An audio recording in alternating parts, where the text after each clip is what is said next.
Inilah kisah Abu Dujanah, sahabat Nabi yang membuat Nabi sampai menangis. Suatu hari, Rasulullah menegur Abu Dujanah karena setiap usai menjalankan ibadah sholat subuh berjamaah, dia langsung pulang ke rumah.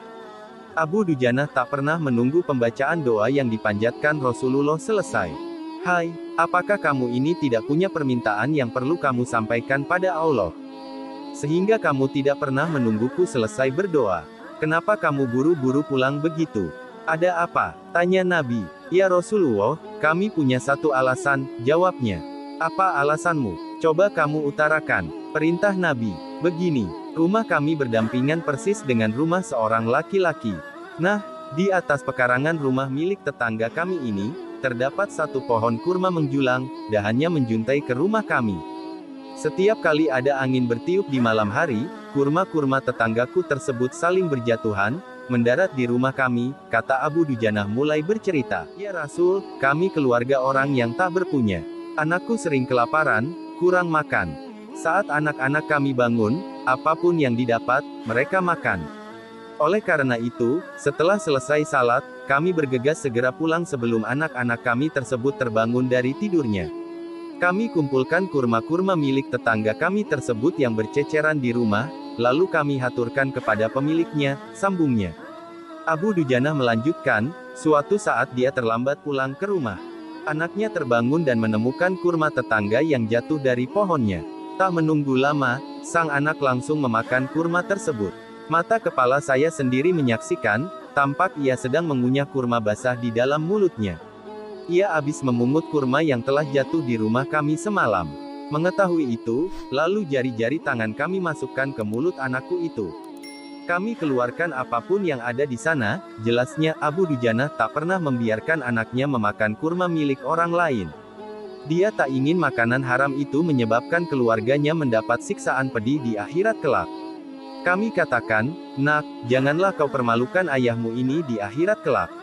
Anakku menangis, kedua pasang kelopak matanya mengalirkan air karena sangat kelaparan. Wahai baginda Nabi, kami katakan kembali kepada anakku itu, hingga nyawamu lepas pun, aku tidak akan rela meninggalkan harta haram dalam perutmu. Seluruh isi perut yang haram itu, akan aku keluarkan dan akan aku kembalikan bersama kurma-kurma yang lain kepada pemiliknya yang berhak. Pandangan mata Rasulullah langsung berkaca-kaca mendengar pengakuan Abu Dujanah. Butiran air mata mulianya berderai begitu deras, Rasulullah mulai mencari tahu siapa sebenarnya pemilik pohon kurma yang dimaksud Abu Dujanah. Abu Dujanah pun menjelaskan, pohon kurma tersebut milik seorang laki-laki munafik. Tanpa basa-basi, Nabi Muhammad SAW mengundang pemilik pohon kurma. Rasulullah menawar pohon kurma dengan harga yang sangat tinggi. Bisakah tidak jika aku minta kamu menjual pohon kurma yang kamu miliki itu? Aku akan membelinya dengan 10 kali lipat dari pohon kurma itu sendiri. Pohonnya terbuat dari batu zamrud berwarna biru. Disirami dengan emas merah, tangkainya dari mutiara putih.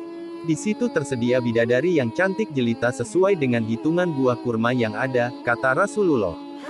Pria munafik itu lantas menjawab dengan tegas, saya tak pernah berdagang dengan memakai sistem jatuh tempo. Saya tidak mau menjual apapun kecuali dengan uang kontan dan tidak pakai janji kapan-kapan. Ya sudah, aku beli dengan harga 10 kali lipat dari tumbuhan kurma biasa, ujar Abu Bakar. Pria munafik terlihat sangat kegirangan.